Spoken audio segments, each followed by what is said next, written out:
Sí, algo así. ¿Cómo se conecta? Perfecto, buenas tardes a todos. Hoy día también vamos a revisar parte de la patología del oído, ¿cierto? Aparentemente el doctor Noel me dijo que solo estos dos temas entran en la programación del examen. A partir del tercer tema, va a haber 4 temas para el segundo examen. Vamos a ver cómo va a ser. ¿Listo? O sea, ¿cómo lo hago? Bueno, serían 3, ¿no? 3 en realidad. No hay mayor cosa. Lo otro que me dijo que de repente había que adelantar una clase para conversar con los doctores y de repente puedan hacer las clases seguidas hasta las 6 de la tarde. No sé si pueden ustedes. Van a hacer de repente 2 clases seguidas, ¿ya? Porque creo que estamos atrasados y me voy una semana. Entonces vamos a ver. El día de hoy vamos a tratar de explicarles en la poca hora y media que nos toca toda la patología de oído. Como ustedes sabrán, es demasiado poco tiempo para no poder hacerlo, ¿no es cierto? Pero vamos a intentar hacer un resumen de toda la patología en pocos minutos, dando algunos tips, algunos pequeños conceptos para que ustedes puedan distinguir en su práctica de médicos generales si es o no una patología propia del oído y por lo menos dilucidar qué tipo de patología es. ¿Listo? Entonces, sabemos que nuestro oído, eso por anatomía, se divide en 3 y lo vamos a hacer de la misma forma. Vamos a ver patologías del oído externo, patologías del oído medio y patologías del oído interno. ¿Listo? En el caso del oído externo, dentro de las principales patologías, porque hay muchas más, vamos a tener la patología inflamatoria y la patología traumática.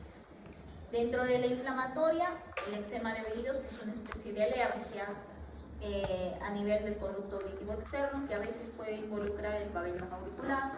La otitis externa, casi siempre infecciosa por bacterias. La otitis externa necrotizante, o otitis maligna.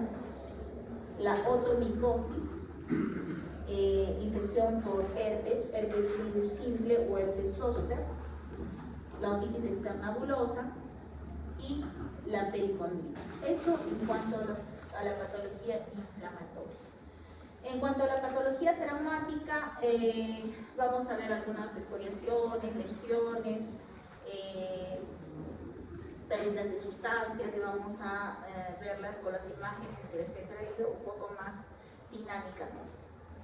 La patología tumoral, saben ustedes que no hay ninguna parte de nuestro organismo que esté exenta de ello. Pueden haber tumores benignos y tumores malignos. ¿Listo? En caso del oído medio vamos a tratar las principales patologías, en este caso la ototubaritis o salpingitis eustaquiana, ¿listo? La otitis media aguda, la mastoiditis, otitis media crónica, colesteatoma y sus complicaciones. Gracias a Dios las complicaciones cada vez son menores debido al gran uso de antibióticos y que está que es usado bastante frecuentemente. Y en el caso del oído interno, ustedes saben que tenemos 2 órganos, ¿cierto? Todo el sistema auditivo, por así decirlo, la cóclea, y todo el sistema vestibular, los canales semicirculares. Vamos a tratar los síndromes vestibulares, los acúfenos o tinnitus y la hipoacusia. Eso para hacer un resumen de todo lo que vamos a ver hoy día en la tarde. Vamos a empezar con patología del oído externo. La patología del oído externo, la inflamatoria, como dijimos la primera, son el eczema de oídos. Va a producirse por una alteración de la piel del conducto, es sobre todo una inflamación de la piel. ¿Listo? Puede ser por alergia, algún tinte que se puso el paciente que ayudó hacia su conducto auditivo externo, puede ser algún shampoo, jabón, algunas sustancias irritantes. La sequedad es una de las causas más frecuentes. Acá en Arequipa, como ustedes saben, nuestro nivel de humedad es mínimo, entonces es bien frecuente el eczema de oídos. Y muchas veces pueden ver ustedes al paciente y no tiene ese enrojecimiento que pueden ver en la fotografía, sino solamente una pequeña descamación, y ustedes van a mirar y dicen, no, pero su oído está completamente normal. Esa simple descamación puede producir este eczema de oído, ¿listo? Rascado, hay pacientes que les pica el oído y empiezan a rascar con lo que encuentran a la mano, y principalmente va a darse una dermatitis del conducto auditivo externo. ¿Listo? ¿Qué tenemos que hacer? Tratamiento, algunos humectantes, en el caso de que solamente sea por sequedad, hidratantes, corticoides tópicos nos ayudan en estos casos, siempre y cuando no haya infección. ¿Listo? Una buena higiene, evitar productos abrasivos, si vemos que nosotros ese tinte o ese shampoo produce este eczema de oídos, no volverlo a usar, recomendarle al paciente que use productos menos alergénicos, ¿no es cierto? Los bastoncillos, tengo pacientes que usan mañana, tarde y noche los hisopos del oído, no se deben usar. ¿Listo? La limpieza del oído es, ¿cómo les puedo decir? Es automática. Nuestro organismo es tan sabio que se autolimpia los oídos.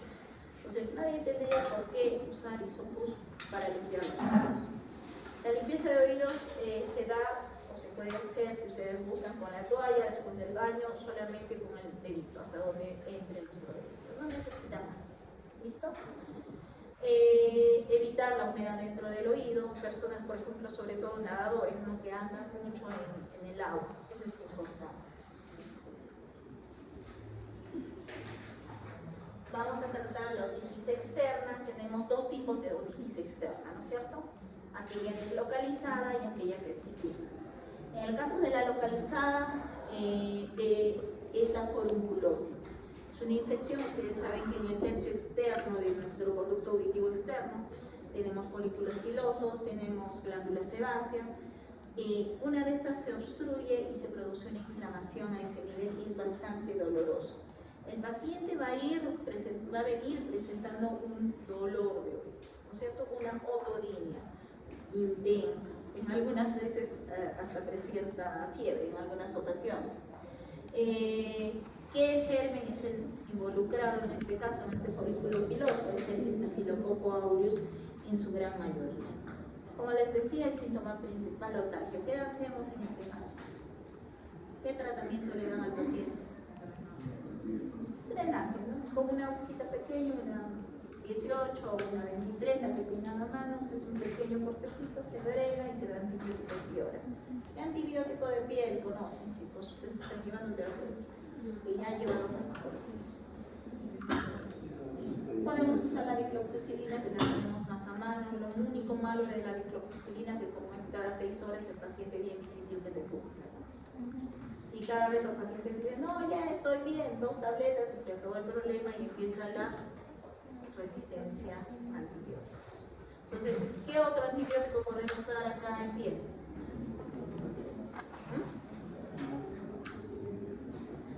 La amoxicilina te llega, pero no te llega tan bien como para esto. ¿La oxacilina? Sí, pero no hay oxacilina. Sí, pero... Sí, pero fluoxacino. Podemos usar también las cefalosporinas que llegan a piel, como el cefadroxilo, ¿no es cierto? Entonces, eso es importante. Vamos a continuar. Nosotros ya drenamos, ya dimos tratamiento, se acabó el problema del paciente. Hay una otitis externa también difusa, casi siempre la llamada otitis del nadador. Se presenta bastante frecuentemente en la época de verano, cuando todos van a la playa, todos van a la piscina, y el paciente debuta con una otalgia severa más otorrea. ¿Listo? Tiene esas dos características. Lo malo de esta otitis, el germen causante, es la Pseudomonas aeruginosa. Entonces, hay que dar tratamiento, un poco los antibióticos varían en este caso, ¿no? Podemos usar amoxiclavulánico, el ciprofloxacino, como ustedes recuerdan, es un bacteriostático, no es un bactericida. De preferencia, en este caso, usamos antibióticos bactericidas. ¿Listo? ¿Cuál es el cuadro clínico de una otitis externa difusa. El paciente va a venirte con otalgia, va a tener otorrea, puede haber prurito, va a haber hipoacusia, una inflamación de todo el conducto auditivo externo. Y la característica principal es que la membrana timpánica va a estar indemne. Si ustedes logran hacer una otoscopía, si todavía no está muy inflamado el conducto auditivo externo, van a poder observar que la membrana timpánica está completamente sana. Algunas veces va a progresar esta otitis externa y va a convertirse en una celulitis, ¿no es cierto? Aquí tenemos una otitis externa, vean toda la inflamación en esta imagen, todo está congestivo, la membrana timpánica está bien, hay escasa secreción blanquecina, la otorrea que pueden verla ustedes, en algunas ocasiones se cerra tanto que por acá bien difícilmente vamos a realizar una otoscopia, y aquí mucho menos. ¿Cierto? Que ahí hay una celulitis de conducto auditivo externo. Está completamente cerrada. Muy bien, antibióticos, el tratamiento algunas veces tenemos que utilizar, podemos usar amoxiclavular, podemos usar algunas veces hasta ceftriaxona, ¿cierto? Y algunas veces tiene que ser parenteral si ya se ha convertido en una celulitis. Vamos a continuando con lo siguiente. Vamos a tener también una otitis externa maligna. Esto puede producir la muerte del paciente, así que tienen que tenerla muy en cuenta. ¿Listo?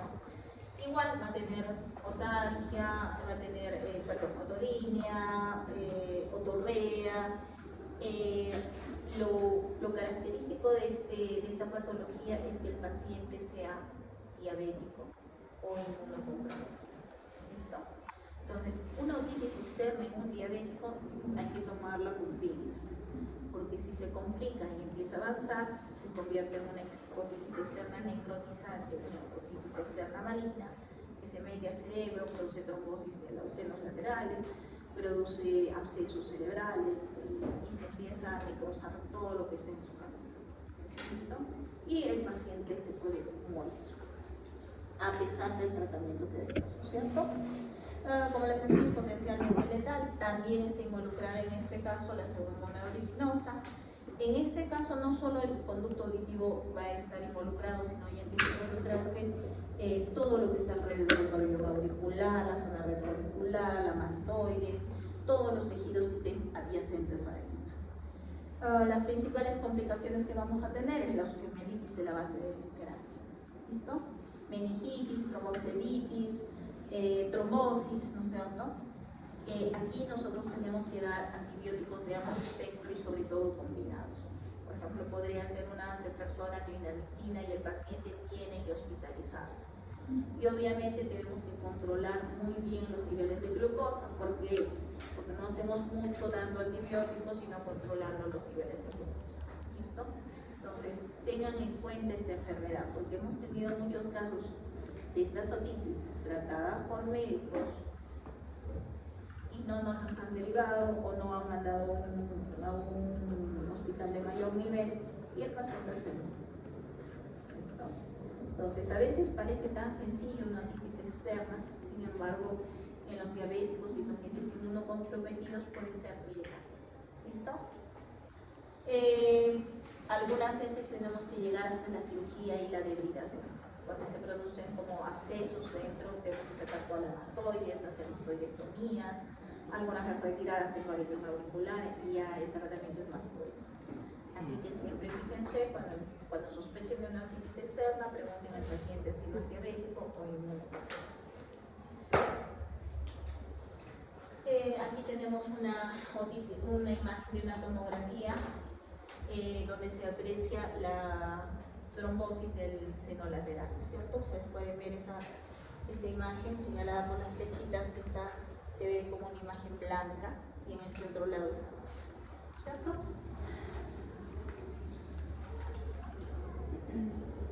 Vamos a continuar con patología inflamatoria del oído externo. Aquí vamos a tener a la otomicosis, ¿no es cierto?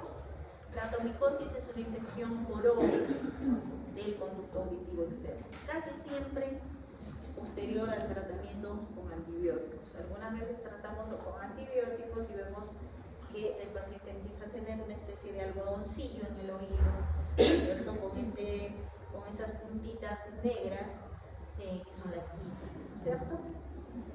Entonces, muy característico de ver. Si ustedes magnificado podemos ver esto, pero normalmente cuando nosotros realizamos una otoscopía lo que vamos a ver es como una especie de algodoncillo con puntitos negros en su superficie. ¿Listo? Esa es una otitis externa. Casi siempre, como les decía, es una sobreinfección y algunas veces por abuso de antibióticos. El microorganismo más involucrado es el Aspergillus niger, también está descrito el Aspergillus albus y la Candida albicans. Los principales son Aspergillus niger y Candida albicans. En el caso de Candida no vamos a ver ese algodoncillo, vamos a ver una especie de nata, una especie cortada, algo así, para que ustedes tengan una idea, ¿cierto? Principalmente en el caso de la micosis, más que dolor, más que molestia, van a tener un prurito, un escozor en el oído los pacientes. Va a haber otorrea también. En este caso el tratamiento principal es limpiar, es retirar todos los honguitos y poner una crema antibiótica. Para citarlo en 2-3 días, volver a retirar los honguitos y volver a colocar la crema antibiótica hasta que desaparezca. ¿Listo? Porque si ustedes no retiran, el paciente no va a mejorar. Si ustedes le den fluconazol, le den tratamiento antibiótico parenteral. ¿Listo? Esto es más un tratamiento local. Y tenemos que hacer limpieza y aspiración de todo el material purulento y de todas las hifas que nosotros encontramos. Y el tratamiento en este caso es un antimicótico local, como les decía. Pero hay que ser persistentes porque hay otitis micóticas que pueden durar hasta 1 mes, 2 meses. Entonces hay que controlar al paciente, como les decía, cada 3 días, cada 4 días. Y continuando con la parte ya nos tocan los virales, vamos a tener 2 tipos de herpes. Ustedes conocen al herpes simple. En este caso, la primera imagen que pueden ver es un herpes simple. El tratamiento es aciclovir, sobre todo en los casos que se ha manifestado en una zona bastante amplia, ¿no es cierto? La aciclovir cada 4 horas y tratamiento sintomático, si hay dolor, analgésicos, por la inflamación, antiinflamatorios, ¿no es cierto? Y tenemos también nosotros el herpes zóster óptico o síndrome de Ramsay-Hunt, ¿no es cierto? Que involucra, ¿alguien sabe qué nervio? ¿Dónde se quedan los virus? Acá, muy bien. Entonces, en este caso, ¿cómo va a comprometer al nervio facial? Su principal síntoma va a ser una parálisis facial, ¿no es cierto? Aparte de la parálisis facial, también vamos a ver unas vesículas que van a venir desde el conducto auditivo externo y casi siempre se van a ubicar en la concha auricular, sobre todo en la concha cava, ¿no? Entonces va a haber un poco de eritema, el dolor es intenso y la parálisis facial puede ser una parálisis facial leve o una parálisis facial total. ¿Listo? Si tuvieran alguna pregunta durante la exposición pueden hacerla porque estamos tocando solo lo básico y lo principal de cada patología. Otra de las patologías virales que nosotros tenemos a nivel del oído externo es la otitis externa bulosa, es viral. Casi siempre afecta la parte más profunda del conducto auditivo externo y la capa epitelial de la membrana timpánica. Por anatomía ustedes sabrán que la membrana timpánica tiene 3 capas, ¿no es cierto? La capa epitelial, la capa fibrosa y la capa mucosa que forma parte del oído medio. Entonces aquí la única capa que va a estar alterada es la capa epitelial. Entonces van a ver ustedes este tipo de ampollas tipo hemorrágicas sobre la membrana timpánica y algunas sobre el conducto auditivo externo. ¿Listo? Entonces, muchas veces estos pacientes debutan con otorragia. Viene el paciente todo desesperado, ahora me dolió un poquito el oído, pero ahora estoy sangrando, ¿cierto? Y cuando vemos, ya no vemos estas ampollitas que se ven muy bien en estas imágenes, sino vemos una ampollita drenada. ¿Listo? Siempre tenerla en cuenta. Es frecuente en las épocas de frío, donde las infecciones respiratorias altas virales son bastante frecuentes. Casi siempre van acompañadas de un resfrío común y de una infección respiratoria alta no muy sintomática. ¿Listo? Otra de las patologías inflamatorias que nosotros vamos a tener, ya no solo del conducto líquido externo, sino del pabellón auricular, va a ser la pericondritis. La pericondritis es una inflamación del pericondrio que recubre el cartílago de la oreja, ¿no es cierto? Es poco frecuente, la van a ver rarísima vez en los vacitos inflamatorios. Si es que es infecciosa, el germen involucrado es la Pseudomonas aeruginosa, pero también puede ser traumática, algunas veces un insecto que picó al paciente, o se chocó el paciente con, qué sé yo, con la pared, se golpeó la oreja, se cayó, puede ser también traumático, puede ser quirúrgica. Nosotros, para poder hacer las timpanoplastías, cogemos parte del cartílago, ¿no es cierto? O pericondrio. Entonces, algunas veces, si hay mala sepsia, mala antisepsia, nosotros podemos meter esos gérmenes y al campo quirúrgico y puede darse una pericondritis. También hay una policondritis recidivante, que en este caso es una patología más inmunológica, que no solo involucra las orejitas, puede involucrar el septum nasal, puede involucrar los cartílagos laríngeos, y aparece un tiempo, recibe tratamiento, cede y vuelve a aparecer, es periódico, ¿listo? De acuerdo a la inmunología del paciente. En este caso tenemos varios tipos de pericondritis. Esta, por ejemplo, esta es una de las que decía recidivante. En este caso es traumática. En estos otros casos tenemos unas secuelas de pericondritis que son o llamadas también orejitas de boxeador, ¿no es cierto? Se producen microtraumatismos y poco a poco va haciéndose como un repollo la orejita. Pero eso ya son secuelas.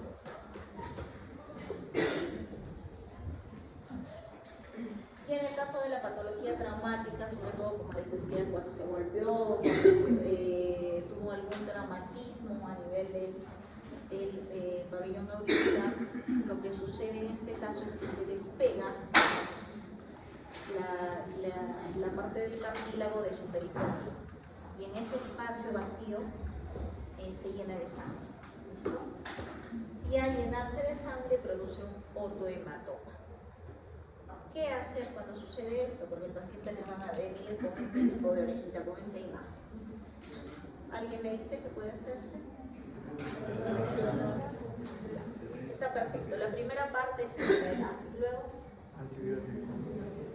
tenemos que dar antibiótico, pero también tenemos que comprimir. Porque si nosotros no comprimimos y sacamos todo, drenamos todito, a las horas otra vez está ahí. ¿Con qué se les ocurre que podemos comprimir la oreja? Un yesito. Podemos utilizar yesito, le ponemos adelante y atrás y hacemos un vendaje. Otra cosa que podemos comprimir, no hay en su postre yeso. Gasitas, ¿no? Podemos llenar de tortitas de gasa todos los rebordes de la orejita y después realizar un pequeño vendaje. Pero esto por lo menos tiene que ser siquiera unos 5 días hasta que pegue el pericondrio al cartílago, ¿no es cierto? ¿Qué peligro hay de que dejemos a ese paciente así? El cartílago puede desaparecer. ¿Por qué? Entra en necrosis. ¿Por qué? No tiene vasos. No tiene vascularidad. localización, no se nutre por sí solo. Y si su pericondrio está muy lejos de él, no se va a nutrir, se necrosa, puede quedar como orejita de boxeador, como vimos la anterior, o en algunas cuestiones sí se cae, orejita caída, ya no hay cartílago. ¿Listo? Entonces tener en cuenta siempre eso, porque sí he tenido bastantes pacientes que los han drenado una vez, 2 veces, 3 veces, bueno, ya no lo pudieron resolver al especialista. Entonces, pero a veces esto sí podríamos nosotros tratarlo. Le ponemos su compresión y se acabó. Hay algunas escuelas que ponen compresión hasta con puntos, ¿no es cierto? Realizan puntos de colchonero que entran por este lado, salen por el otro lado para que no vuelva a llenarse. Entonces hay diferentes métodos. Nosotros en el hospital nacional donde yo trabajo, nosotros lo hacemos con Jessica.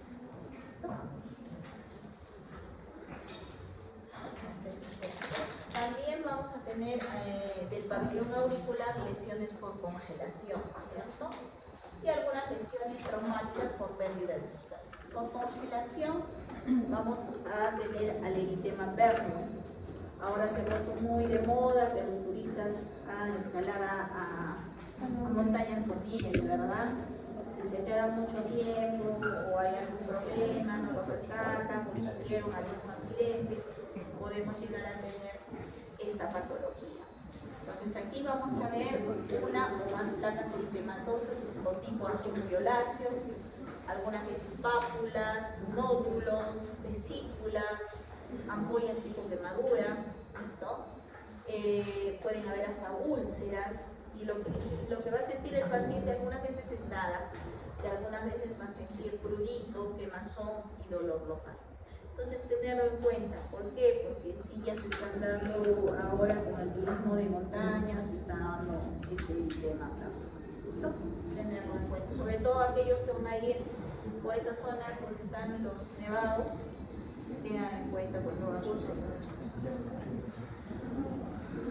Y la patología traumática, ¿cierto? Accidentes de tránsito, nosotros sabemos que es un órgano que protruye a la cabeza y es muy fácilmente que se pueda lastimar. Tenemos abrasiones, tenemos pérdidas de sustancia, aquí tenemos cartílago expuesto, en este caso prácticamente es una amputación parcial de la oreja, ¿cierto? Así haya 1 centímetro que esté agarrando la orejita, ustedes pueden suturar y estén seguros que esa orejita va bien. Así que, así hay 1 centímetro, hay que suturar. ¿Listo? Si van a suturar cartílago, el cartílago se puede suturar con algún hilo absorbente, nicril de preferencia, y luego hacen un punto de piel.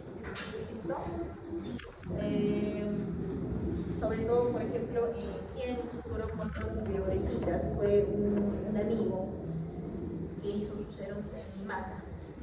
Ahí los accidentes de tránsito son a la orden del día. Así que quien vaya a hacerse por allá va a tener de repente este tipo de tránsito. Y en algunas oportunidades, si tienen el pedacito de oreja, lo pueden unir, si lo pueden unir. Si ya pasó varias horas, algunas veces nosotros ese cartílago lo pelamos, lo colocamos detrás de la mastoides para que se nutra por un tiempo y llegado el momento se puede reimplantar. Hemos reimplantado alguna vez en el servicio una orejita completa. La dejamos acá atrás, a los días se la pusimos. Entonces, a veces dejarlo al paciente sin orejita también es bastante traumático, ¿no es cierto? Es parte de la belleza. Y otra patología es la patología tumoral. Como en cualquier parte del organismo puede haber tumores benignos, pueden haber papilomas, parte de la piel, nuestra orejita, nuestro conductivo externo tiene piel, puede haber papilomas, puede haber verrugas, puede haber fibromas, puede haber condromas, ¿no es cierto? Y algunos neus que son protruyentes, como es en este caso. Estos son fibromas, ese me parece que es un leiomioma, y los queloides, que pueden tener toda su diversidad, sobre todo por o lesiones o los que se perforan la orejita en diferentes partes, ¿no es cierto? Pueden ver ese tipo de queloides en el lóbulo de la oreja, puede haber retroauriculares, puede haber en la zona de la hélice anterior, en cualquier lugar donde puede haber un traumatismo del pabellón auricular o de la piel de la oreja. ¿No es cierto? Va a depender mucho de si el paciente tiene o no una cicatrización queloide. Y algunas veces es difícil de tratar, porque a veces retiramos el queloide y otra vez vuelve a aparecer. Retiramos el queloide y vuelve a aparecer. Entonces aquí en este caso tenemos que hacer una infiltración con corticoides, retirar el queloide y hacer infiltración con corticoides y vendar. Porque la compresión hace que el queloide se abra. ¿Listo? Bueno, esto casi no lo van a realizar ustedes, pero para que tengan un conocimiento por lo menos básico. Y en cuanto a los tumores malignos principales que involucran el oído o el pabellón auricular y el cortico externo, el oído externo, en este caso que estamos tratando, son dos. El carcinoma vasocelular, como es el caso de la primera imagen, casi siempre es una heridita que no sana. El paciente lo tiene, sí doctora, se me hace costra, se cae. ¿Cuánto tiempo lo tiene usted? 3 meses. Sospechar que puede ser un vaso celular. Nosotros tenemos un sol muy fuerte en Arequipa, una radiación bastante intensa. Es muy frecuente encontrar estos vasos celulares en personas mayores de la tercera edad expuestas al sol. ¿Listo? Personas que muchas veces solo van a referir, sí doctora, tengo mi heridita, pero cada cuánto tiempo no sanado, solo son unos 3 meses, solo son unos 3 meses. Y tenemos el carcinoma espinocelular en segundo lugar. Este sí es un poquito más molestoso, ¿no? Puede doler, puede molestar, la lesión es un poquito más amplia, más agresiva. El vasocelular no, da poca sintomatología. El espinocelular molesta más al paciente y avanza también más. Así que siempre tenerlos en cuenta. La vejiga es un órgano, por así decirlo, muy expuesto, porque muchos usan su gorra y dejan afuera las orejitas, ¿cierto? Entonces, la radiación le cae directamente. Y nadie se ve, muy poco se pone bloqueador a las orejas, ¿verdad?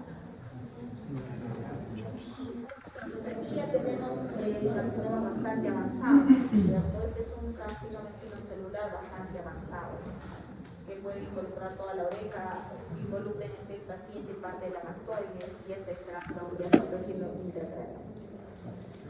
Estos dos son melanomas, que también se describe en la orejita. ¿Listo? Puede ser externo, este es un poco fácil de erradicar. Sin embargo, pueden estar también dentro del conducto líquido externo. Así que también tenerlos en cuenta. Bueno, de toda la patología que hemos tratado del oído externo, no sé si ustedes, alguien tenga alguna pregunta, alguna duda.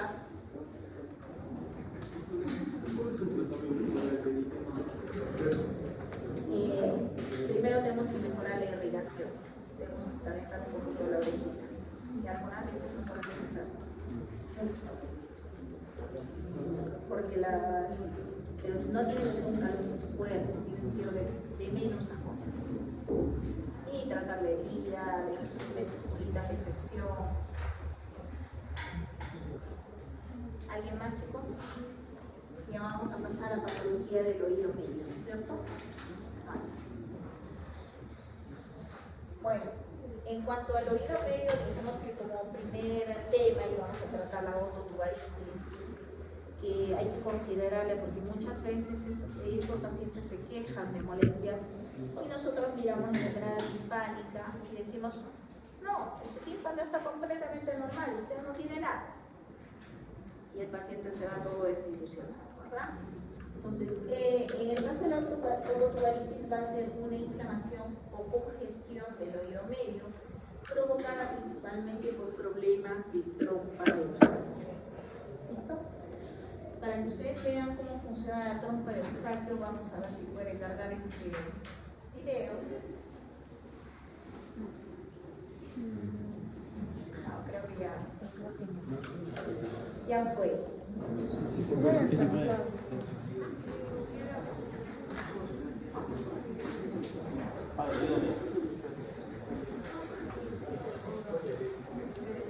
Bueno, principalmente para que ustedes me entiendan, con algunos... A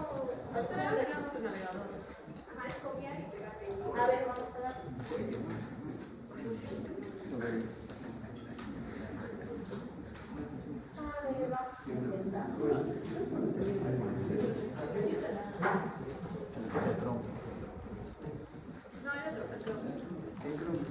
Bien.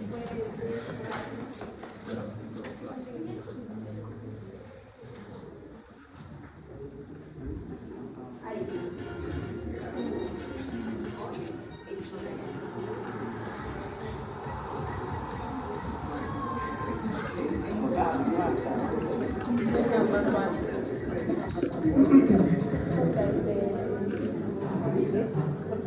Aquí tenemos nosotros. El oído puede dividirse en tres secciones: el oído externo, el oído medio y el oído interno. El oído medio es una cámara llena de aire que está conectada a la nariz y a la garganta a través del canal denominado trompa de Eustaquio. Normalmente, el aire se desplaza a través de este conducto para equiparar la presión del oído medio con la presión del aire externa. Este proceso es de especial importancia cuando hay grandes cambios en la presión externa, como al volar o al practicar buceo. Por ejemplo, cuando un avión se eleva, la presión del aire de la cabina baja gradualmente. Esto hace que la presión en el oído medio parezca bastante alta y el tímpano sobresalga levemente hacia el exterior. Cuando la diferencia de presión entre la cabina y el oído medio alcanza aproximadamente 15 mmHg, la trompa de Eustaquio se abre dando una sensación de destape y el aire del oído medio se libera. En circunstancias normales, esto ocurre aproximadamente una vez cada 500 o 1000 pies, 152 y 204 metros respectivamente, durante el ascenso. Por el contrario, a medida que el avión desciende y la presión de la cabina aumenta, la presión del oído medio parece bastante baja y el tímpano se retrotrae levemente. Cuando la trompa de Eustaquio se abre, el aire se desplaza velozmente al oído medio para equiparar la presión. A veces, durante el descenso, se debe implementar una técnica manual para equiparar la presión del oído medio. Por ejemplo, tragar, masticar goma o soplarse la nariz puede ayudar a abrir la trompa de Eustaquio si la diferencia de presión es molesta. Algunas enfermedades, como los resfríos y las infecciones del oído, pueden ocasionar la hinchazón de las membranas que rodean la trompa de Eustaquio. Esto puede dificultar el proceso de equiparar la presión y causar dolor en el oído medio. Debe tenerse especial cuidado de no volar ni practicar buceo cuando se padece algunas de estas infecciones que pueden afectar el oído medio, especialmente los niños, que son más propensos a las infecciones de oído y tienen menos capacidades para equiparar la presión del oído. Muy bien, chicos. Eso era lo que les quería traer para que ustedes puedan entender por qué se da una ototubaritis, ¿no es cierto? Es una alteración de las presiones en el oído medio y en la parte externa, ¿no es cierto? Y el paciente que va a sentir sensación de oído tapado o talia, que muchas veces en la membrana timpánica ustedes no van a notar mucha diferencia porque la retracción es leve o el abombamiento es leve. Ustedes van a mirar y le van a decir, no señor, pues no tiene nada. Y algunas veces este es el problema. ¿Listo? ¿Qué tratamiento damos en los casos de ototubaritis? El paciente principalmente viene con una sensación de oído tapado, una sensación de presión en el oído. En algunas oportunidades va a darnos el antecedente que viajó en avión o fue a practicar buceo. En otras no. ¿Qué tenemos que dar? ¿A quién se le ocurre qué tratamiento daríamos en este caso? Antiinflamatorio. ¿Qué más? Descongestionar. ¿Qué más? Si vemos que está acompañado de un proceso respiratorio alto y el que es viral, solamente tratamiento sintomático. Si es que ya es bacteriano, tratamiento también antibiótico, ¿no es cierto? Porque las bacterias pueden migrar hacia la trompa de Eustaquio. Algunas veces cuando ya hay derrame tenemos que utilizar también algunos mucolíticos. ¿Listo? Bueno, vamos a continuar con la otitis media, hablando también aquí de una inflamación de media aguda, una meningitis, cuando solo involucra la membrana linfática, o algunas veces que está combinada con la otitis externa, con una otitis media, ¿no es cierto? La meningitis puede combinarse con cualquiera de las dos. Como dijimos, con la otitis externa, cuando es una meningitis bulosa, y cuando es una otitis media, cuando ya hay una otitis media aguda.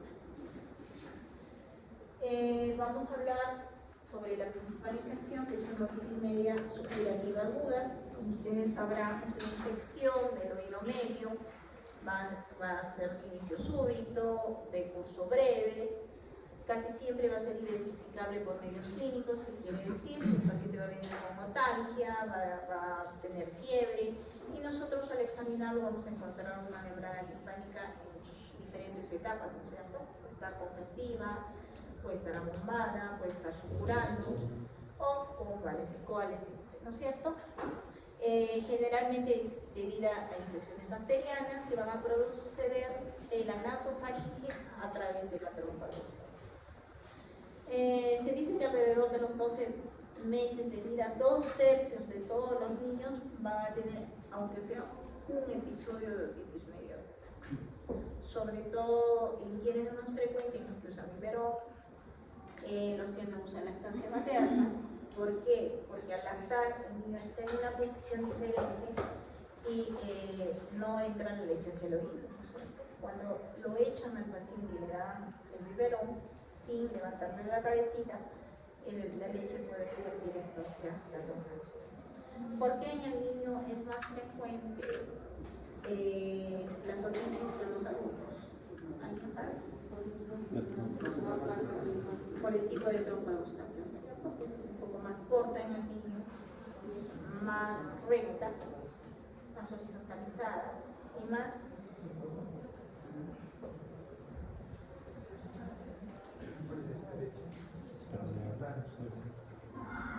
tarea para la próxima. Y a los 3 años de edad se dice que el 40% de los niños ha sufrido 3 o más episodios de otitis media aguda. Y algunos autores dicen que los niños menores de 5 años por lo menos han tenido 1 o 2 episodios de otitis media aguda durante estos 5 años, ¿no es cierto? Algunos son leves, el paciente va a decir, sí, me dolió el oído alguna vez, y algunas terminan en supuración y hasta en perforación de la membrana linfática. Las principales bacterias involucradas en este caso va a ser el Streptococcus pneumoniae, Haemophilus influenza y Streptococcus del grupo A y Moraxella catarrhalis, ¿no es cierto? Dentro de los virus, los rinovirus, los adenovirus, el virus de la influenza, de la parainfluenza y el virus sincitial respiratorio. La mayoría de veces empieza como una otitis viral que puede complicarse a una bacteria, ¿no es cierto? Siempre ver al paciente. Si vemos que es un paciente que sabemos que va a regresar, que los padres son preocupados, podemos utilizar solamente tratamiento sintomático en el caso de que sospechemos de una otitis viral. Si ya vemos que es bacteriana, si ya vemos que hay microaéreos, si vemos que hay abombamiento de la membrana linfática, ese es una bacteria. Tenemos que dar tratamiento antibiótico. ¿Cuánto es el tratamiento antibiótico mínimo que se da en una otitis media aguda? Se da amoxicilina, sí, pero ¿cuántos días? 10. Mínimo 10 días. ¿Listo? Porque si ustedes le van a dar 5 días, como algunos médicos, no quiero citar a algunos colegas, pero sí he tenido 5 días de tratamiento, el paciente va a continuar con la molestia, y lo peor va a ser que va a ser resistente a ese antibiótico, ¿no es cierto? Entonces siempre tener en cuenta que en una otitis media aguda el tratamiento mínimo son de 10 a 14 días. Y eso también nos evita las complicaciones, porque muchas veces damos 5 días de tratamiento y el paciente de toda una semana disfruta con una mastoiditis. ¿Listo? ¿Qué otra cosa?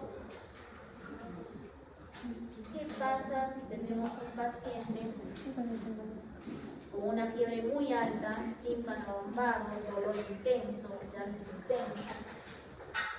¿Qué podemos hacer? ¿Alguien sabe? ¿Se le ocurre? Drenado. Tenemos que drenar. ¿Por qué? Porque en este caso esta otitis se está comportando como un absceso. Los doctores, los cirujanos que ya pasaron ustedes, absceso drenado, absceso curado. Entonces, en este caso, nosotros tenemos que ayudar al paciente realizando una minicotomía que se hace en el cuadrante antero-inferior de la membrana linfática. ¿Listo? Si no llegan a ver el cuadrante inferior, por lo menos en los cuadrantes inferiores.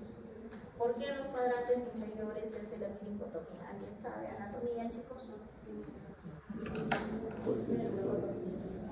Porque en los cuadrantes superiores están los huesecillos del oído.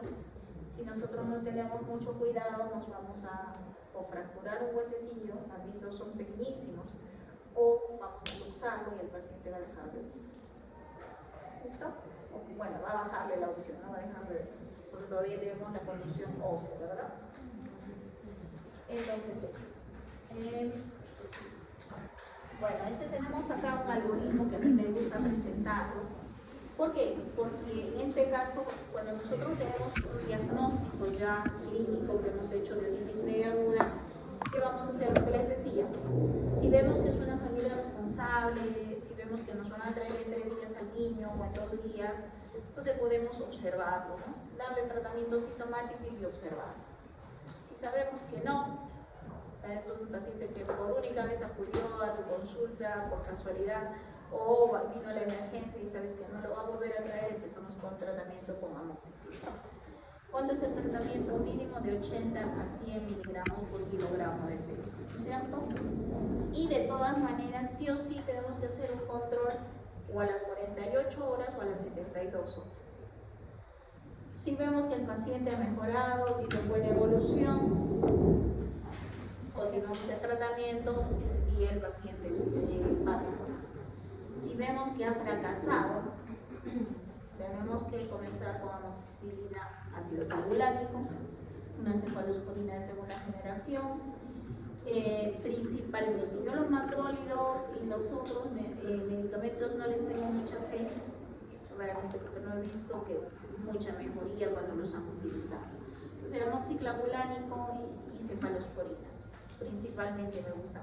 Ya son usados los otros medicamentos, los otros antibióticos cuando el paciente es alérgico. Si a pesar de ello hay un fracaso, ¿qué tenemos que hacer? Una timpanocentesis y empezar con tratamiento parenteral, ¿cierto? Principalmente, ¿qué antibiótico llega mejor al oído? El ceftriaxona.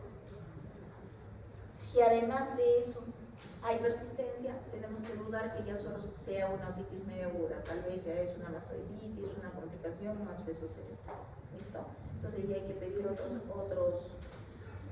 estudios, ya hay que plantearnos otras opciones. ¿Listo?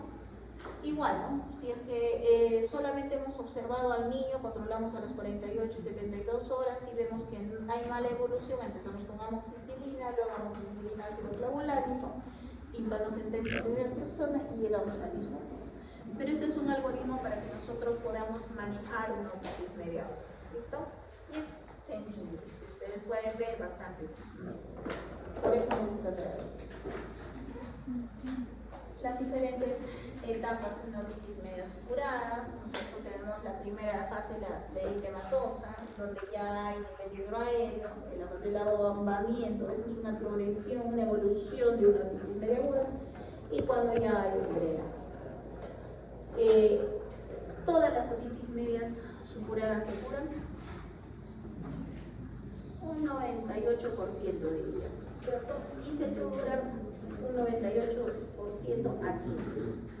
Nosotros vamos a volver a ver, mira, a poner una endoscopía en ese niño, y al mes su membrana timpánica está completamente armada. Son las otitis a repetición, las otitis persistentes, las que nos pueden dar perforaciones que no van a cicatrizar, por así decirlo. Y algunas veces estas perforaciones van a durar hasta la adultez. Es en ellas que nosotros vamos a realizar posteriormente una timpanoplastia, ¿cierto?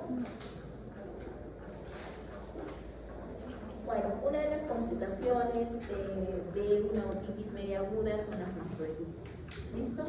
Es la complicación más frecuente, sobre todo cuando el antibiótico usado ha sido por pocos días y el paciente hubo una pequeña mejoría y el paciente vuelve a recaer, vuelve a presentar dolor, vuelve a presentar fiebre.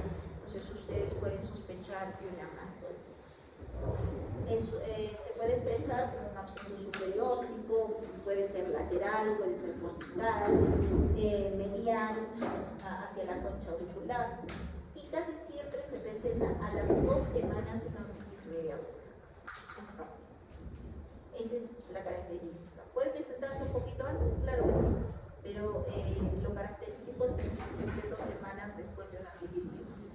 ¿Qué quiere decir? Si nosotros hemos tratado una otitis media aguda con un tratamiento antibiótico de 5 días, el paciente mejoró, estuvo bien una semana y luego nuevamente empezó con síntomas, probablemente sea una mastoiditis. En algunos casos, que es el tratamiento, en este caso la ginecotomía, algunos lo usan para hacer cultivo y antibiograma. Aquí lamentablemente es bien difícil sacar un cultivo, hacer que el paciente te haga el antibiograma. Bueno, en salud es un poco más fácil, pero en el ministerio es un poco difícil. Y ustedes que van a estar en periferia es mucho más difícil aún, ¿no es cierto? Cuando sospechen de una mastoiditis, preferible derivarlo a un hospital de mayor nivel, porque necesita tratamiento parenteral, tratamiento antibiótico y en algunas veces hasta quirúrgico. ¿Qué tratamiento quirúrgico podemos hacer? Desde una punción simplemente para drenar el absceso hasta una mastoidectomía, que es retirar toda la parte de la mastoides, ¿no? Sobre todo la mastoidectomía va a estar indicada cuando hay síntomas de complicación, absceso superiótico, absceso de la punta de la mastoides y en algunos casos de parálisis. ¿Por qué hay parálisis facial en una otitis media aguda o en una mastoiditis? ¿Alguien sabe? Porque por ahí transcurre el nervio facial. Nosotros sabemos que por el oído medio pasa el conducto falopio, ¿no es cierto? Y algunas veces este conducto falopio no es un óseo completamente, tiene como pequeñas dehiscencias. Entonces una otitis media aguda simple nos puede dar parálisis facial. ¿Por qué? Porque los procesos inflamatorios atraviesan a través de la piel, de la mucosa que hay ahí, y como no hay protección ósea, muy fácilmente nos hace una parálisis, una inflamación del nervio facial y parálisis. Lo bueno es que estas parálisis se resuelta la otitis media aguda, pero tenemos que añadir a nuestro tratamiento el uso de corticoides, ¿no es cierto? Aquí tenemos algunos signos de mastoiditis aguda, donde vemos un abombamiento en la parte retroauricular, en la zona mastoidea, que va a hacer que la orejita protruya hacia adelante. Y en esta tenemos una tomografía donde se ve un velamiento de toda la mastoide, ¿no es cierto? Entonces, esta es una mastoiditis ¿de qué oído? Derecho. Ahora el oído izquierdo está normal, ¿no es cierto? Está aireado. Normalmente la imagen en una tomografía de la zona mastoidea es así. Varias semillas plenitas. En este caso están ocupadas, ¿no?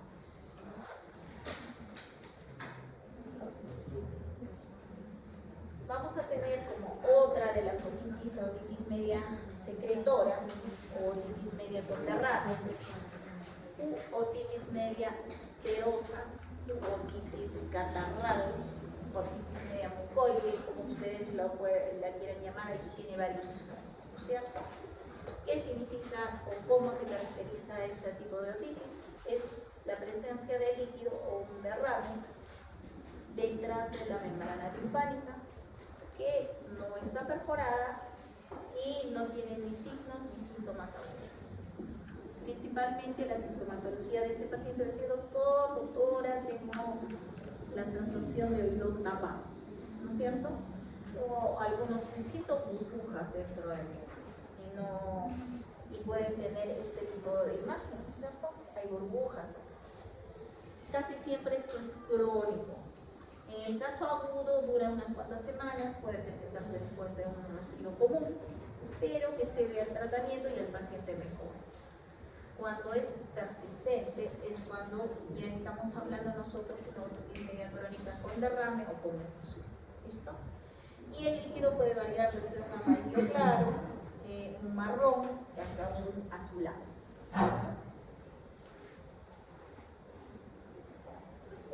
¿Cuál es el tratamiento en este caso? ¿Se les ocurre algo?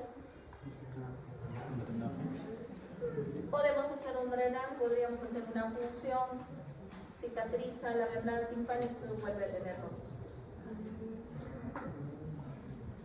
En primer lugar, lo que tenemos que hacer es ver si la trompa de Eustaquio funciona bien. Para eso podemos hacer una timpanometría, en este caso tendríamos curvas de tipo B o tipo C.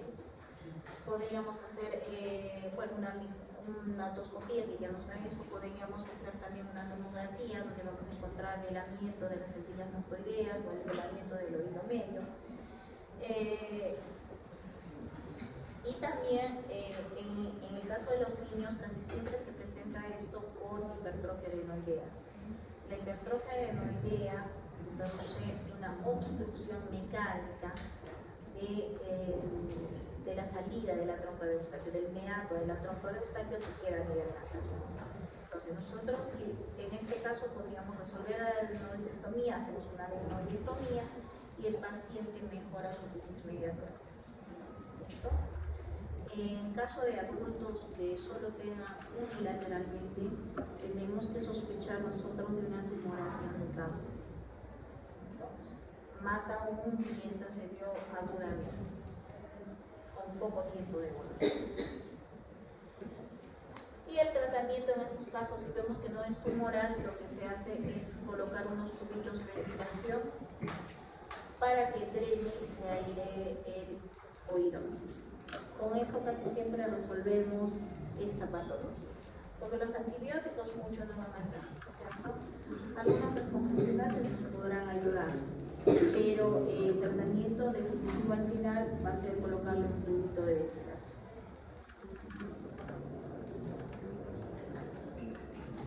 Vamos a pasar a la otra otitis media crónica simple, algunos me dicen, algunos dicen curativa.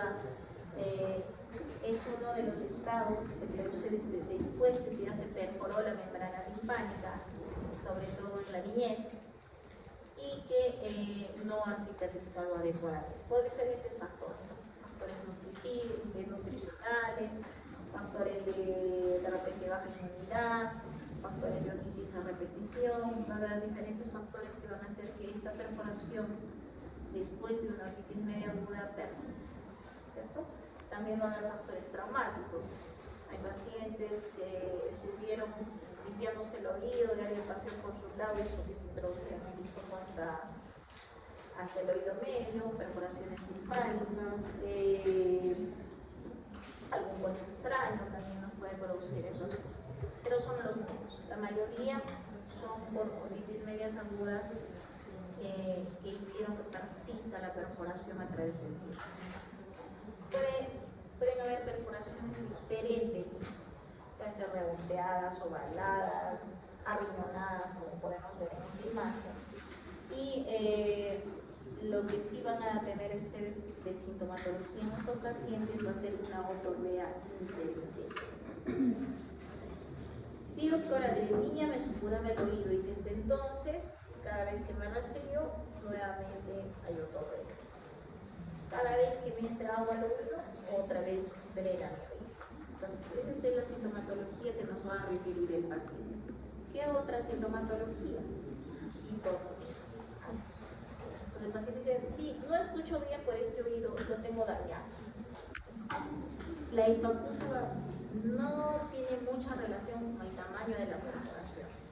Algunas veces tiene más relación con la zona de la perforación. ¿Listo? Entonces, ¿qué hacemos? ¿Qué tratamiento damos en este caso? En los cuadros agudos hacemos un tratamiento antibiótico, ¿no es es cierto? Puede ser un antibiótico tópico, claro que sí, gotitas tópicas, pero siempre explicarle al paciente que la gotita tiene que ser tibia.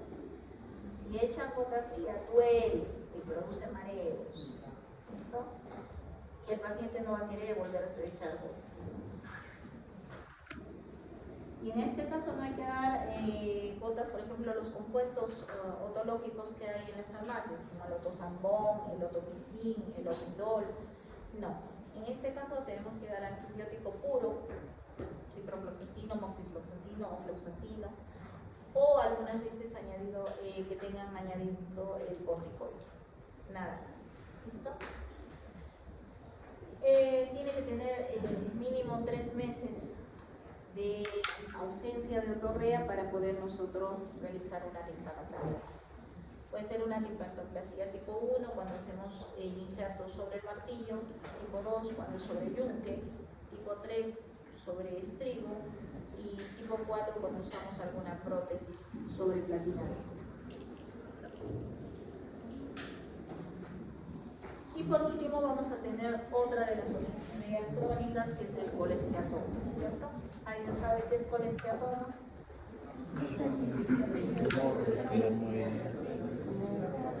Neoplasia. Se cree que es una invasión epidérmica en la zona mucosa, algunas dicen que es una metaplasia. Casi siempre se presenta en perforaciones marginales o perforaciones de la parte flácida de la membrana timpánica, ¿no es cierto? Algunas veces solo se presenta como un bolsillo de retracción. Si nosotros vemos esta membrana timpánica a una otoscopía y no vemos hacia arriba, nadie se va a dar cuenta que hay una patología del oído. Por eso siempre, por lo menos a mis hijos, les digo que miren hacia arriba, porque algunas veces podemos encontrarnos con este hueco, ¿cierto? Y aquí está el colesteatoma, que se está comiendo todas las estructuras por encima. Sin embargo, su membrana timpánica, si solo la miramos directamente, está mal. Algunas veces solo puede ser una costra, como es en este caso, ¿no? Una pequeña costra de este nivel, y nadie sospecharía que hay mayor cosa detrás. Y sin embargo, en la tomografía podemos ver que hay invasión, hay zonas de velamiento de la zona mastoidea y zonas de osteólisis, algunas estructuras que normalmente, si comparamos ambos oídos, van a faltar en el ojo, ¿cierto? ¿Por qué? Porque como yo les explico a los pacientes, sobre todo el colesteatoma es como una caries, que se va comiendo todo lo que está a su alrededor. Se come el hueso, si encuentra la cóclea se la come, si encuentra los conductos semicirculares los abre y se las come. Lo peligroso del colesteatoma no es que esté ahí, sino que puede invadir el cerebro. Nos da abscesos cerebrales, nos puede producir también trombosis del seno lateral. Entonces, ese es el problema. Nos puede dar meningitis, encefalitis. Ese es el gran problema del colesteatoma. Entonces, colesteatoma diagnosticado, colesteatoma que tiene que ser recuperado. ¿Listo? Obviamente, cuando hay otorrea, su otorrea es bastante fétida. Y no es como en la otitis media crónica simple, una otorrea intermitente. En este caso casi es una otorrea permanente. Esa sería más o menos la diferencia que hay entre una y otra. Y vamos a hablar un poquito sobre las diferentes complicaciones que nos pueden dar estas otitis. ¿Listo? Pueden irse a diferentes niveles. O sea, acá vemos más o menos las flechitas nos dicen hacia dónde puede ir. Si se van a fosa cerebral media, podemos tener abscesos. Pueden irse al conducto visual interno, también llegan hacia el cerebro. Aquí puede haber parálisis facial, ¿no es cierto? Pueden irse a la punta del peñasco, a la fosa posterior, pueden alterar el nervio facial, al seno lateral y la mastoides. Entonces, de acuerdo hacia dónde se dirija la infección, vamos a tener diferentes síntomas. Vamos a clasificarlas en dos las complicaciones de las otitis medias crónicas: las petromastoideas y las meningocefalas. Dentro de las petromastoideas, la mastoiditis, la laberintitis, la verdadera, que es una infección del laberinto, que puede ser hasta supurativa, puede haber las petrositis, cuando ya involucra el hueso temporal, las parálisis faciales. Entonces, ¿qué signos vamos a tener? Casi siempre hay persistencia mayor de 2 semanas de tumefación retroauricular, en el caso de la mastoiditis. Puede haber ortorrea, inflamación retroauricular, fiebre y dolor mastoideo. ¿Esto puede producirnos un colesteatoma? Claro que sí. ¿Esto puede producirnos una otitis media crónica simple? Claro que sí. Otro de los signos es la laberintitis. También va a debutar con otorrea y en este caso lo que vamos a tener es cofosis y vértigo. ¿Alguien sabe qué es cofosis? Pérdida total de la luz. Una cofosis.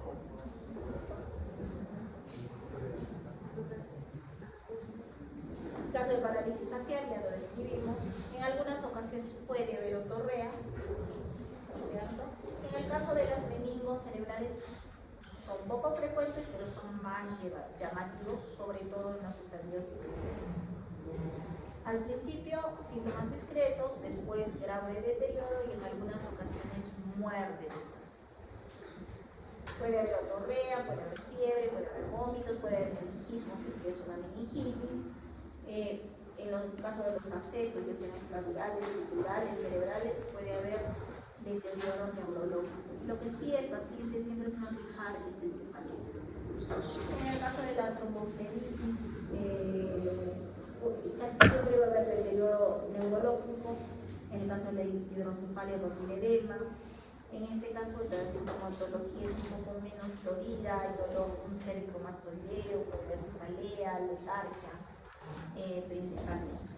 Pero lo que sí yo quiero que sepan es que estas complicaciones pueden. Yo nunca olvidaré cuando una paciente con compromiso del sensorio, acudió por compromiso del sensorio al hospital y la evaluó neurocirugía y vio que tenía un absceso cerebral. Cuando operaron el absceso cerebral estaba lleno de tejido epidérmico. Ella, por este atoma, se había podido tratar.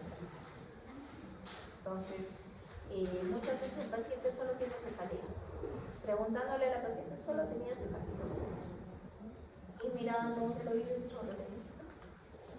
Entonces, era un colesteatoma. ¿Listo? Aquí algunos signos, otra vez la mastoiditis, que ya lo vimos anteriormente. Aquí ya tenemos una laberintitis que está dada por colesteatoma y una inflamación a este nivel, hay algunas veces otorrea, una petrositis, ustedes ven cómo ha captado el contraste a este nivel, es una resonancia magnética, y el otro lado está normal, ¿cierto? Y la parálisis facial, que también vemos un absceso estructural autógeno y un absceso cerebral temporal también autógeno.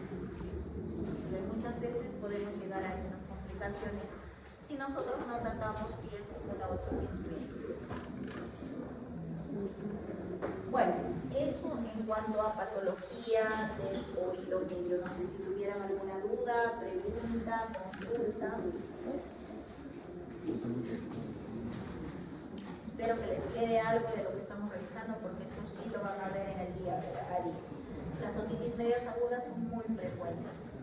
Son la principal patología que consultan sobre todo los niños, ¿cierto? Entonces vamos a ir a la última parte, que es el oído interno.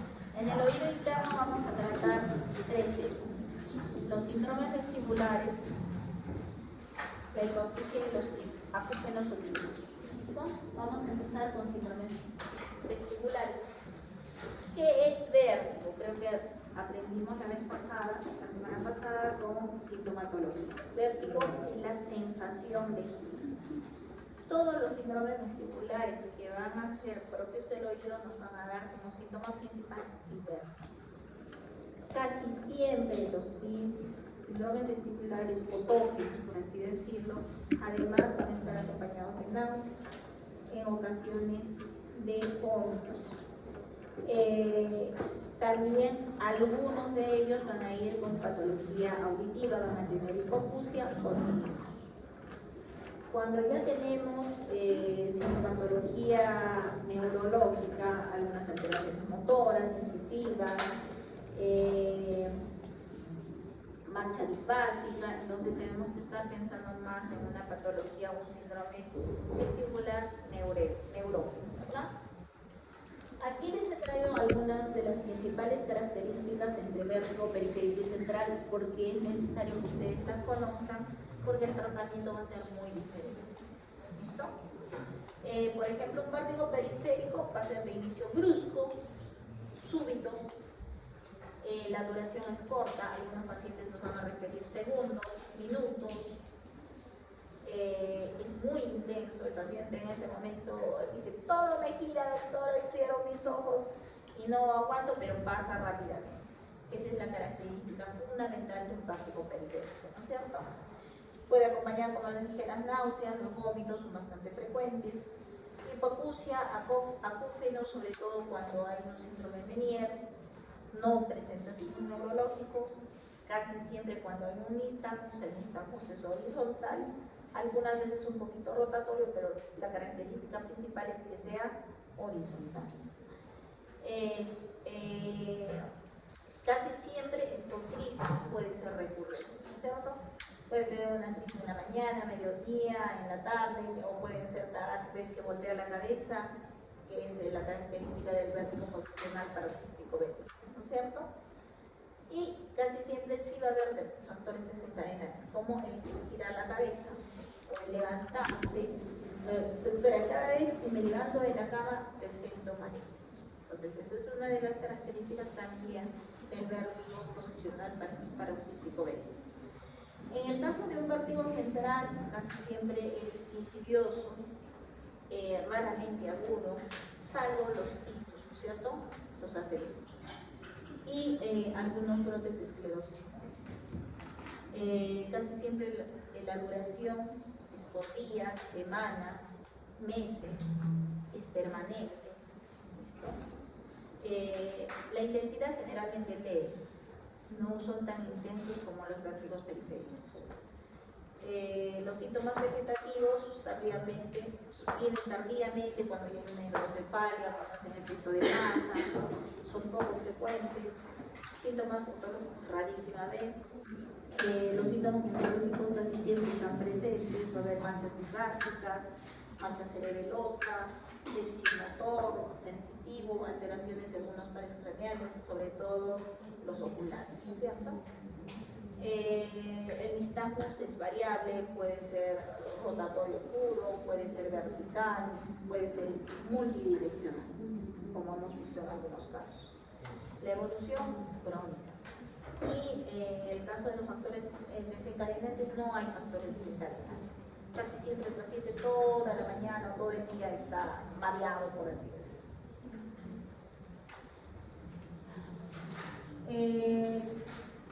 Causas de vértigo, cuando es periférico, el posicional paroxístico benigno es el primero, algunas infecciones, una neuronitis vestibular, un síndrome de Raynaud, una mitis media aguda, enfermedad de Meniere. ¿Alguien conoce la cinetosis? Es cuando se marean, cuando suben a un vehículo. Cuando suben a un vehículo, ¿no? Hay pacientes que tienen cinetosis, no pueden viajar en el vehículo. Algunos fármacos, algunos tóxicos, tumores, contributivos. En el caso de los vértigos centrales tenemos el ACV de tronco encefálico cerebeloso, que es uno de los más peligrosos, y estos sí son súbitos. Entonces hay que hacer todo un examen neurológico para descartarlo, ¿listo? Hay en la prueba de los Higgins que podría descartarnos un ACV, la esclerosis múltiple, una migraña vacilar y tumores de fosa posterior. ¿Listo? Siempre considerar eso cuando es un vértigo así. Para resumir un poco los vértigos otológicos, me gustaría que por lo menos conozcan 3 de ellos, hay muchos más, que son los más frecuentes, ¿no es cierto? El vértigo posicional paroxístico benigno, el Meniere y la neuronitis vestibular. ¿Qué características tiene? El vértigo posicional paroxístico benigno casi siempre se presenta en mujeres mayores de 40 años. casi siempre duran segundos, ¿viste? Y con cambios de posición. Son crisis repetidas y posicionales, acuérdense de eso. Duran segundos, no hay hipoacusia y lo principal, como algunos grupos hemos visto, es un fixed alpine posible. ¿Qué tenemos que hacer en el tratamiento? Pues maniobras de recolocación. Si es que es un canal horizontal, hacemos maniobra de Epley. Si es un lateral, hacemos cero, ¿cierto? En el caso del Meniere, son crisis repetidas, casi siempre acompañadas de síntomas otológicos. Puede haber hipoacusia, puede haber presión oral, puede haber tinnitus, sobre todo antecediendo el vértigo, ¿no es cierto? Pueden durar horas. Hay una hipoacusia neurosensorial fluctuante, sobre todo en las frecuencias graves. ¿Qué sucede? Es la única hipoacusia neurosensorial que puede mejorar después de la crisis. Entonces, si alguna vez pregunta ¿qué hipoacusia neurosensorial se recupera? La única que puede ser la de Meniere. Todas las demás, ninguna hipoacusia neurosensorial va a recuperar con tratamiento.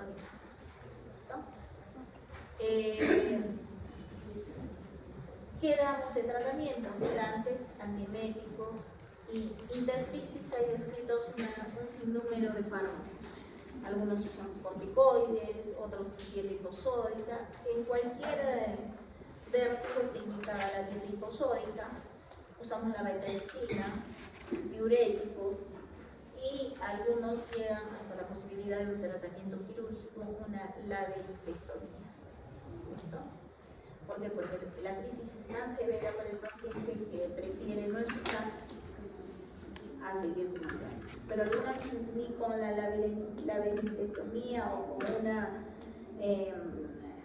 con desaparecer el nervio vestibular, la crisis viene. Otro de los casos, otra de las patologías es la neuronitis vestibular. Esta se presenta más en gente joven, después de un proceso respiratorio alto.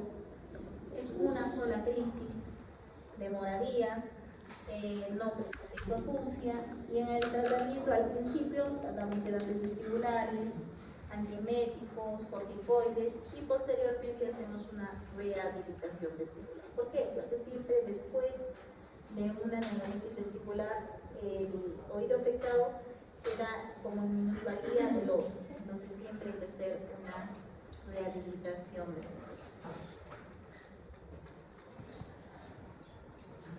Bueno, ¿alguna duda, pregunta? He tratado de hacer el vértigo lo más amigablemente posible porque es bastante feito esa parte. No preguntes, ¿verdad? Vamos a continuar entonces con hipoacusias. En el caso de hipoacusias, bueno, es un poquito pesado, como pueden ver, estoy tratando de meter un montón de patologías en el poco tiempo que nos queda, pero por lo menos para que les quede algunas cosas de cada una de ellas y por lo menos sepan ustedes qué hacer o cómo actuar frente a ellas. ¿Listo? En el caso de hipoacusia, tenemos la hipoacusia infantil, la hipoacusia neonatal, la hipoacusia súbita, esa sí es una emergencia otorrinolaringológica, la hipoacusia profesional o trauma acústico, y dentro de las hipoacusias ya viendo de dónde provienen o a qué nivel están dadas, podemos tener la hipoacusia neurosensorial, la hipoacusia cognitiva y la hipoacusia mixta. Entonces, nosotros vamos a calificar entre la normalidad, si es una hipoacusia leve, moderada, severa o profunda, ¿cierto? Sea de la edad que sea, del tipo que sea. La audición normal está dada por menos de 20 decibeles hasta 20 decibeles. ¿Listo? La mayoría de nosotros escucha sobre 20 decibeles, menos de 20 decibeles. Es una audición normal. Una hipoacusia leve entre 25 y 39 decibeles, la hipoacusia moderada entre 40 y 69, severa de 70 a 89 y profunda mayor de 90 decibeles. Nosotros sabemos que desde Desde recién nacidos podríamos evaluar la audición y no necesariamente necesitamos un audiólogo o necesitamos un otorrinolaringólogo que lo haga, ¿no es cierto? Al primer mes, la sonrisa, puede buscar una voz, puede emitir algunos sonidos espontáneamente. Si ríe, a los 8 meses puede decir papá, mamá, tatá. Entonces, si nosotros vemos que el niño se está desarrollando adecuadamente, probablemente esté escuchando algunas palabras que ya dice el niño a los 15 meses, designa algunos objetos, señala partes del cuerpo, muestra ustedes los crecidos, muestra los respirados, empieza a nombrar. Entonces, nosotros desde recién nacidos podemos evaluar la audición. Si ustedes se han fijado, cuando hacen un control de niño sano, la mayoría de enfermeras tienen una campanilla, ¿cierto? Y que la hace sonar en ambos oídos del paciente. Casi siempre, cuando es pequeñito, dirige la mirada hacia la campanilla. Cuando ya tiene 3 meses y puede moverse un poco, va a girar toda la cabeza hacia la campanilla. Y cuando ya es más grande, empieza a buscar el sonido. Entonces, esa es una evaluación muy simple, muy sencilla de que el niño escuche. ¿Listo? Y que por lo menos sabemos que si es que tiene alguna pérdida, debe ser leve.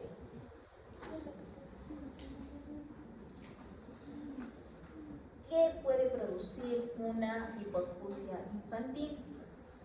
Desde infecciones intrauterinas, treponema, toxoplasma gondii, viruela, rubiola, citomegalovirus, algunos factores perinatales, traumatismos durante el parto, hipoxia neonatal, hiperbilirubinemia. Muchas veces no consideramos la hiperbilirubinemia como causa de disminución de la audición.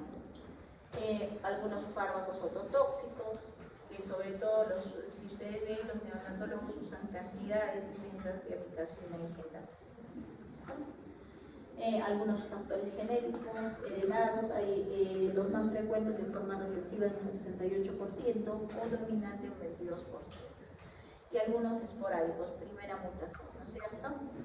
Hay un número creciente de genes mitocondriales que han sido identificados que producen hipoacusia neonatal. Si nosotros nos ponemos a ver todos los síndromes que producen sordera infantil, nos vamos a quedar cortos explicando cada uno de ellos. Solo se los traje para que supieran cuántos existen y que existen más de los que estamos nombrando a continuación. Todos ellos. Hay algunos asociados a trastornos craneofaciales, anomalías de extremidades, trastornos de pigmentación, trastornos oftalmológicos, etc. Entonces son los principales que les he dado. ¿Cómo vamos a evaluar una hipoacusia? ¿Cómo podemos medir? Primero les dije solamente con la evaluación. Segundo, tenemos una audiometría. La audiometría puede hacerse desde recién nacido hasta un adulto mayor, ¿no es cierto?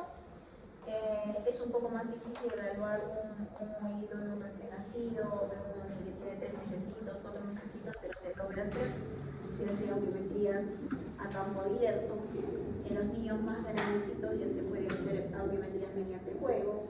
En los adultos o los niños mayores ya es la audiometría normal, ¿no es cierto? Podemos utilizar también las otoemisiones acústicas, que son una respuesta de las células ciliadas que se captan mediante un micrófono y nos dicen si estas están indemnes o no. Las únicas patologías que se escaparían o hipoacusias que se escaparían de diagnóstico, si tienen otoemisiones acústicas normales, serían las corticales, que son cerebrales o de núcleos cerebrales, que son corticales. Los potenciales evocados auditivos de tronco cerebral, que es una respuesta eléctrica mediante el estímulo de un sonido, ¿no es cierto? Nosotros estimulamos el cerebro, por así decirlo, con un sonido, y la respuesta eléctrica que nos dé la capta la máquina y nos da algunas ondas. Hay las del tronco cerebral que nos dan a qué nivel está, ahí captan el estímulo, por así decirlo, o la respuesta eléctrica y nos dan las ondas.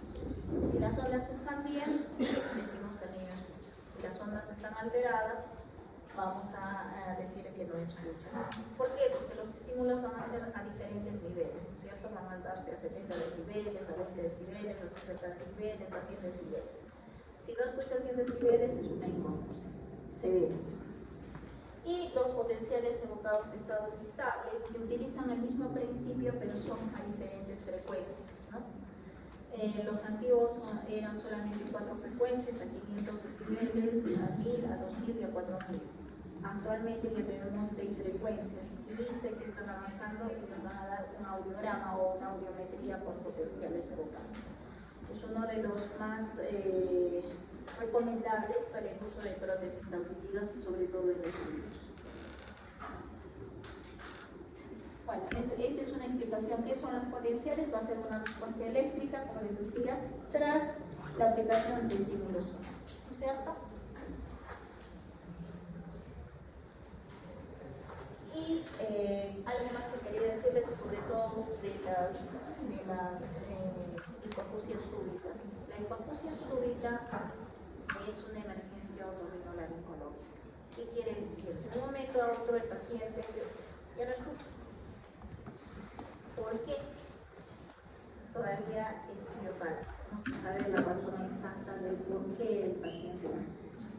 Se cree que es una trombosis a nivel de la cóclea o una hemorragia en la cóclea, ¿cierto? Yo, para explicarles mejor a los pacientes, les digo que es una especie de infarto que les da en el oído. Entonces, si nosotros no actuamos casi inmediatamente, probablemente ese paciente quede como hipoacusia o sordera para todo su vida. ¿Qué tratamiento se da? Corticoides. Si el paciente no tiene ningún factor de riesgo y nosotros hemos hecho la otoscopía y el tímpano se ve completamente normal, se da corticoides de 1 miligramo por kilogramo de peso, sobre todo la prednisona. ¿Listo? Mínimo un tratamiento de 7 a 10 días. Es lo único que va bien, según estudios multicéntricos, multisistémicos, a la actualidad. Se puede añadir con lo que ustedes quieran, si usan con, algunos dicen que es algo viral, les dan antivirales, algunos les dan irrigadores, les dan fluoxetilina, les dan complejos vitamínicos, pero lo principal es darles el corticoide. Tiene muchos factores de riesgo, qué sé yo, es un paciente diabético, hipertenso, renal. ¿Y qué podemos hacer? Podemos utilizar los corticoides mediante terapia intratemporal. Colocamos una inyección de corticoide dentro del oído medio, mediante una punción de la membrana. Hay diferentes protocolos, se puede dar interdiario, se puede hacer cada 3 días, se puede hacer cada semana. Hay diferentes resultados también. Pero de todas las hipoacusias súbitas, solo un 50% vamos a mejorar. Un 50% leeremos lo que leemos más. Y más aún si ha pasado tiempo. Bueno, doctora, no escucho hace un mes. Muy pocas probabilidades de que nosotros podamos mejorar ese punto. Si ha pasado 1 o 2 días, tiene mejor pronóstico. ¿Listo? No se olviden de eso, porque sí va a tener algún paciente que le va a debutar con hipoacusia súbita. Si lo ven y no lo pueden tratar, envíenlo a los corredores. Pero pronto. Expliquen al paciente que eso debe ser pronto. Bueno, ahora vamos a continuar con finitos. ¿Alguna pregunta, duda de hipoacusias? Bueno, ya no he tratado las de percepción y las de conmoción. Lo único que quiero resaltar de esas es que las conductivas o son de oído externo o oído medio. Las conductivas son de transmisión. Y las de percepción neurosensoriales son cocleares o retrococleares.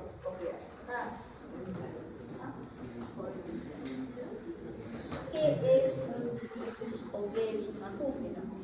Es la sensación de percibir un sonido, un zumbido, en uno o ambos oídos sin que haya una fuente sonora.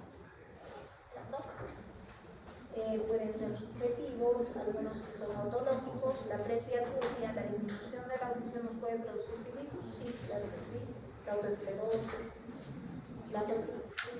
en sus diferentes formas. Una otitis media aguda no puede producir tinnitus, una otitis media crónica no puede producir tinnitus, un colesteatoma no puede producir tinnitus, una otitis media crónica secretora también. La hipoacusia súbita que les estaba comentando, la enfermedad de Meniere, el simple hecho de tener un tapón de cerumen, un cerumen impactado, no puede producir tinnitus, y la pérdida de audición inducida por ruido. Algunos autores dicen que el primer síntoma de que el ruido está afectando el oído interno es el tinnitus. El paciente va a debutar. Algunas causas neurológicas, una herida en la cabeza, la esclerosis múltiple, los tumores de cerebelo nos pueden producir tinnitus, causas infecciosas, la otitis media, la meningitis, la sífilis, cualquier otra infección. Algunas veces solamente la fiebre que hace que la circulación sanguínea sea más rápida y más turbulenta no puede producir tinnitus. Algunos fármacos, por ejemplo, ¿qué puede producir tinnitus? Algunos fármacos psiquiátricos, los AINES, cuando son usados exageradamente, también pueden producir tinnitus. Disfunción de la articulación temporomandibular, algunos problemas dentales también nos pueden producir tinnitus. Y en el caso de tinnitus objetivo pulsátil, una estenosis de la carótida, malformaciones arteriovenosas, sobre todo de cuello y cabeza, tumores vasculares, turbulencia del flujo, como les decía, la fiebre, las valvulopatías, arritmias, nos pueden producir un tinnitus objetivo y pulsátil. Hay algunos por alteraciones musculares o anatómicas, el mioclono del palatino, espasmo del músculo tensor del tímpano o del estapedo. Justo ahora tenemos un paciente que tiene unos espasmos de toda una cara, que también tiene espasmos del tímpano, del tensor del tímpano o del músculo del estapedo. Entonces, ¿qué podemos hacer en este caso? Porque por lo menos los espasmos de toda la cara, el neurólogo le infiltra toxina botulínica y mejoran. Pero ¿cómo hacemos con el tinnitus que ya está volviendo loco al paciente? ¿Qué podríamos hacer? ¿A quién se le ocurre?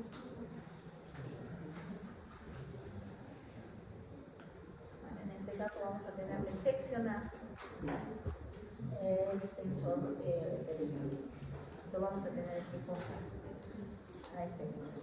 ¿Para qué? Para que el paciente esté más tranquilo. Porque es desesperante. En algunos pacientes es tan fuerte el acúfeno, es tanta su percepción que puede llegar a difícil. Entonces siempre tener en cuenta eso. Y espontáneo, por ejemplo, las audiciones acústicas espontáneas podríamos considerar los tinnitus entre comillas. Bueno, hay las diferentes pulsátiles, el glucómico, lo que decíamos, valvulopatías, alteraciones, malformaciones arteriovenosas. Si es que es continuo, casi siempre disfunción de trompa eustática, una trompa eustática vasculosa, espasmo del músculo estapedial, algunos tumores, ¿no es cierto? Unilateral, si es que es anormal, puede ser cerumen, infecciones, perforaciones. Si es que es patológicamente normal o con vértigo o hipoacusia, puede ser un Meniere, puede ser un neurinoma lacuoso. Con vértigo e hipoacusia, con otros síntomas neurológicos, tumores del tronco cerebral, infartos, esclerosis múltiple. Siempre que haya tinnitus y un poco molestosa, pensar en esclerosis múltiple. Siempre que haya vértigo, un vértigo que no se correlacione con un vértigo neurológico, pensar también en esclerosis múltiple. ¿Listo? Si es que es bilateral, un traumatismo craneal, si es que hay pérdida auditiva, fotosclerosis, presbiacusia, toxicidad, fármacos, exposición al ruido. ¿Qué fármacos? Principalmente los antituberculosos, gentamicina, vancomicina, nos pueden dar este tipo de alteraciones, ¿no es cierto? Algunos también quimioterápicos, como el 5-fluoracilo, uno de los principales. Si no hay pérdida auditiva, la hipertensión arterial, la vasculitis, arteriosclerosis, anemia, fiebre, hipertiroidismo, ototoxicidad también, ¿no es cierto? Y hay algunas cuántas que son psicógenas. Yo nunca olvidaré cuando fuimos a un congreso mundial y había una mesa redonda solo de tinnitus, toda la mañana hablando de tinnitus. Y allí los mejores del mundo hablaban y decían que el tinnitus es un problema que no podemos tratar. Que hay casos que, por ejemplo, había un paciente francés que escuchaba mañana, tarde y noche la Marsellesa. Y había otro paciente, un español, que escuchaba una canción de cuna que le cantaba a su mamá al oído. Y era día, mañana, tarde. Entonces, esos pacientes, a pesar del tratamiento psiquiátrico que tenían, no dejaban. Entonces, se cree que ya son alteraciones, son vías neurológicas que se crean, que pueden hacer que este sonido continúe y reverbe, o sea, regrese, ¿no? Que sea un círculo vicioso. Hay mucho que aprender de tinnitus y hasta que lo comprendamos totalmente con los diferentes estudios que van a ver, no vamos a poder tratarlos adecuadamente.